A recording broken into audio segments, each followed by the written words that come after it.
In the high-octane world of Kuroko's basketball, every player of the generation of miracles represents a different extreme of human potential. Aomine Daiki, raw instinct; Midorima Shintarō, absolute precision; Murasakibara Atsushi, overwhelming defense; Akashi Seijuro, control and dominance; and Kuroko Tetsuya, invisibility and teamwork. But standing at the crossroads of them all is Ryōta Kise, the genius model, the golden boy, the player who can do what others can but better. Kise isn't just a rival, he's not just flashy, he embodies the concept of limitless potential. With his ability to copy moves and adapt instantly, he represents the perfect evolution of basketball talent, someone who can learn faster, rise higher, and bridge the gap between human effort and superhuman genius. But behind his charm, his smile, and his boyish charisma lies something deeper, a struggle with identity, a fear of never being enough, and a psychological weight that comes with standing so close to perfection, yet never fully grasping it. This is the story of Kise Ryōta, the copy genius, a player cursed and blessed by his gift, and the one who, perhaps more than anyone else in the generation of miracles, shows us what it means to strive for perfection in an imperfect game.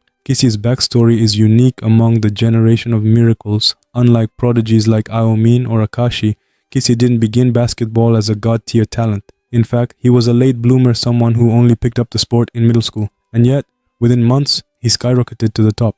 Why? Because Kise had something almost no one else did, the ability to perfectly copy what he saw. The origins of a copy genius. Kise's talent isn't just mimicry, it's mimicry combined with extreme physical gifts. Height and build. At 189 centimeters, Kise has the frame to defend and score against nearly anyone. Athletic explosiveness, his speed, vertical jump, and coordination are elite. Photographic movement memory, his eyes and body are connected in a way that lets him replicate techniques almost instantly. From the very beginning, Kise could watch a move once and reproduce it with uncanny accuracy. Crossovers, step backs, fadeaways. He even copied the impossible mid-air adjustments of Aomine. But what made him terrifying wasn't just copying, it was adapting. Each time he used a move, he refined it, sometimes making it even better than the original. The psychology of copying. At first glance, copying seems like a weakness, a lack of originality, but for Kise, it became his identity. Psychologically, copying is tied to mirror neurons, the brain's ability to learn by observing others. In sports psychology, elite athletes often train by visualization, watching a move, and mentally simulating it before performing. Kise takes this to the extreme. His visualization is instant, and his execution is flawless. But this gift comes with a cost. Identity crisis. Who is Kise without someone else's move? Is he just a mirror or a true player? Dependence on rivals. To grow, Kise needs others to surpass him first. Otherwise, he stagnates. Pressure of perfection. Because he can do what others can, he is expected to never lose. These psychological burdens shape Kise's journey. Behind his cheerful and idol-like exterior lies constant self-doubt. Kise's dynamic with his former teammates is fascinating. Aomine Daiki, his greatest rival and the one he admires most. Kise both idolizes and envies Aomine because Aomine represents what he cannot copy. Instinct born from chaos. Midorima Shintarō. Kise respects Midorima's work ethic and precision but sees him as rigid compared to his own adaptability. Murasakibara Atsushi. Kise struggles against his sheer size but acknowledges that power alone can outlast versatility. Akashi Seijuro, the biggest mental block. Akashi controls the game with vision and dominance, something Kise cannot simply copy. Kuroko Tetsuya. Kuroko's invisibility is the hardest for Kise to copy, but also the most inspiring. Kuroko teaches him that basketball isn't just moves, it's philosophy. Through these rivalries, Kise evolves not just in skill but in self-understanding. Kaijo High and the weight of expectations. When Kise joins Kaijo High, he becomes their undisputed ace. His natural charisma and model-like charm make him the face of the team, but on the court, he carries enormous pressure. Every opponent sees him as the copy genius, the one closest to perfection. Every teammate relies on him to carry the team. Every rival expects him to be unbeatable. This pressure begins to shape Kise's psychology. He smiles outwardly but carries a hidden seriousness about proving himself. He begins to question whether copying is enough to make him great. He longs for a moment where he wins not by imitation, but by being Kise Ryōta. Kise's story isn't just about basketball, it's about identity. Is he a reflection or is he his own light? And that question becomes the heart of his evolution. Perfection is not about having everything, it's about making others believe you do. Ryōta Kise dazzles with his looks, his charisma, his speed, and his talent. He seems flawless. But the reality, his very gift copying, also creates his deepest wounds. He is the closest to a perfect player, yet never fully escapes the shadow of those he copies.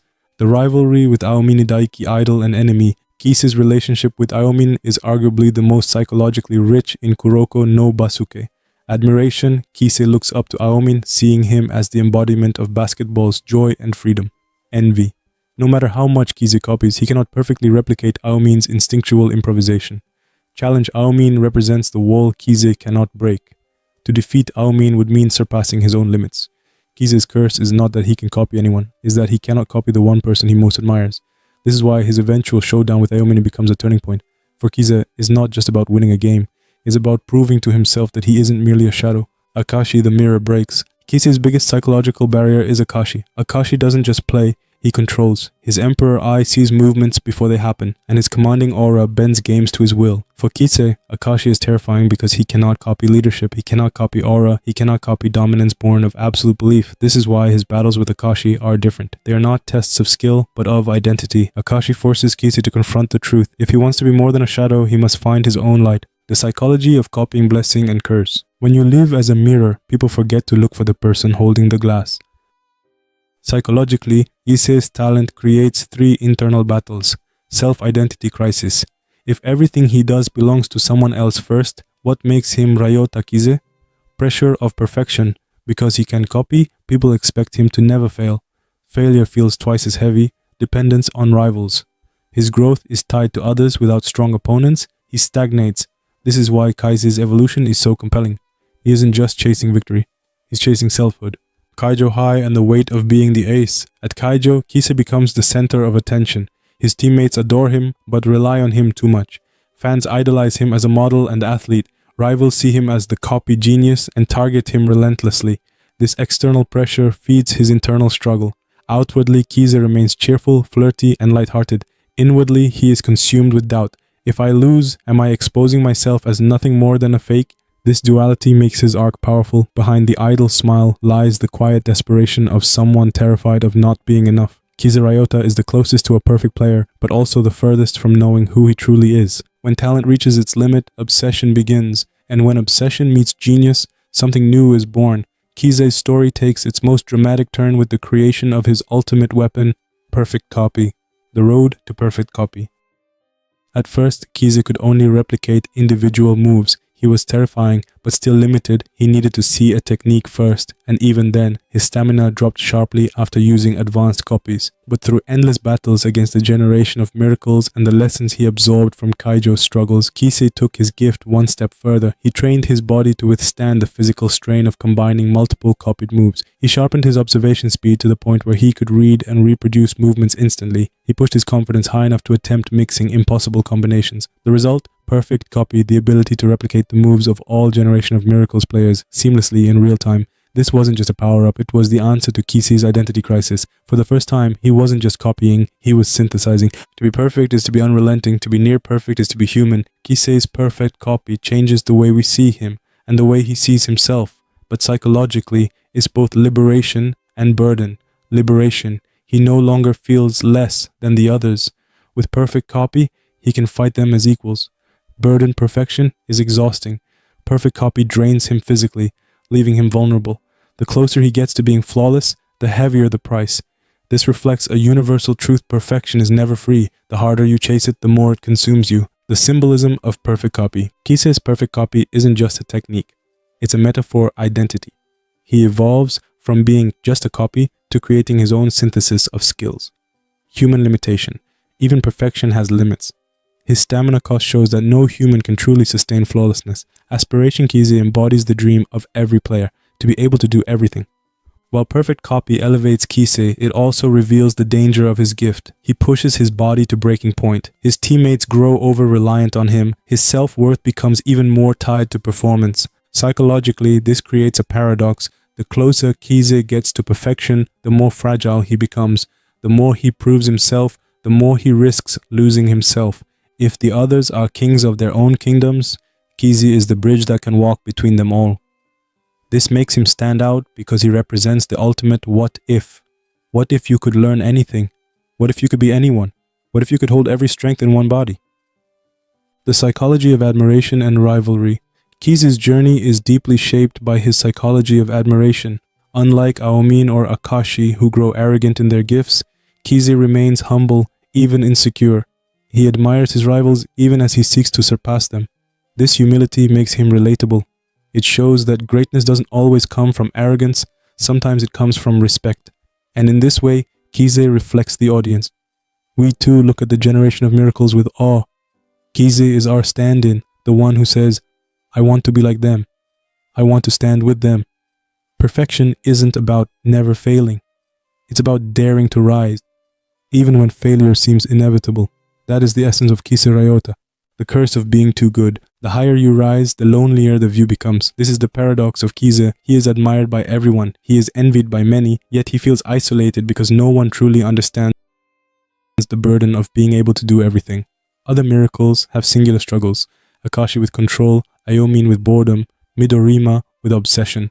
But Kise's curse is subtler. It's the emptiness of being good enough at everything, but not defined by anything. This is why his rivalries matter so deeply. They give him shape. Without them, he risks floating, lost in the very perfection that others envy. Why Kise is the most human of the miracles. Despite his dazzling talent, Kise is ironically the most relatable. He doubts himself. He admires others openly. He gets frustrated when he fails. He cares about his teammates deeply. Unlike Akashi's cold confidence or Aomine's detached arrogance, Kise wears his heart on his sleeve. His humanity makes him approachable, a reminder that greatness doesn't erase vulnerability. This is why fans often feel closest to Kise. He embodies both sides of aspiration, the dream of being perfect, the reality of being human, the aesthetic of Kise's play style.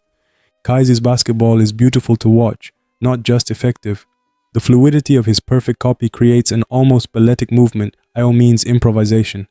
Midorima's flawless release, Murasakibara's defensive reach, Akashi's vision, and yet it never feels robotic. It feels alive, vibrant, because Kise plays with emotion. Every copied move carries his own spark. This is the key difference. When Kise copies, he doesn't erase himself. He enhances the original by adding his own flair. The fragility of perfection, stamina as symbol. Kise's greatest weakness is his stamina.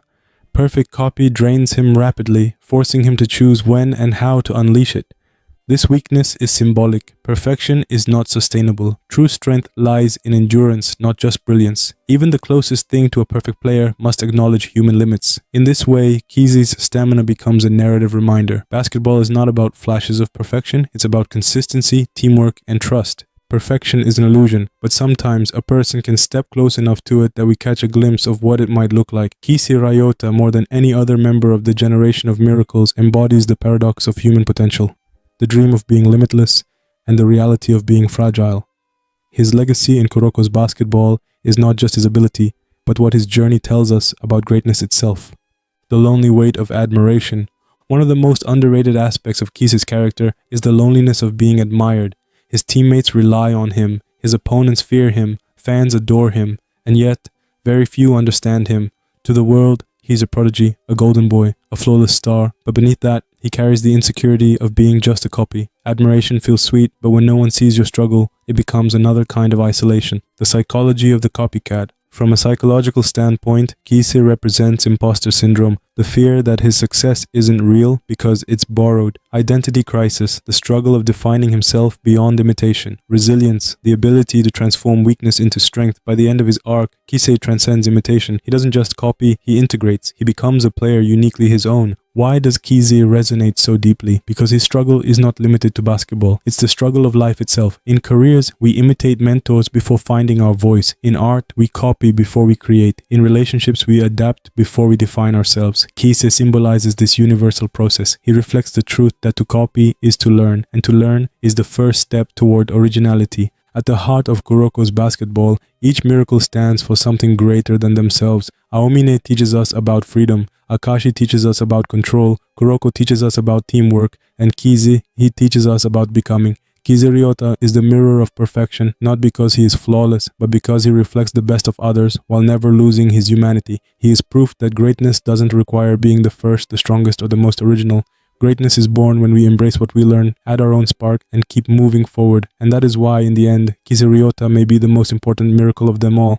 Because in him, we see not just a basketball player, we see ourselves. If you enjoyed this deep dive, don't forget to like, subscribe, and comment below.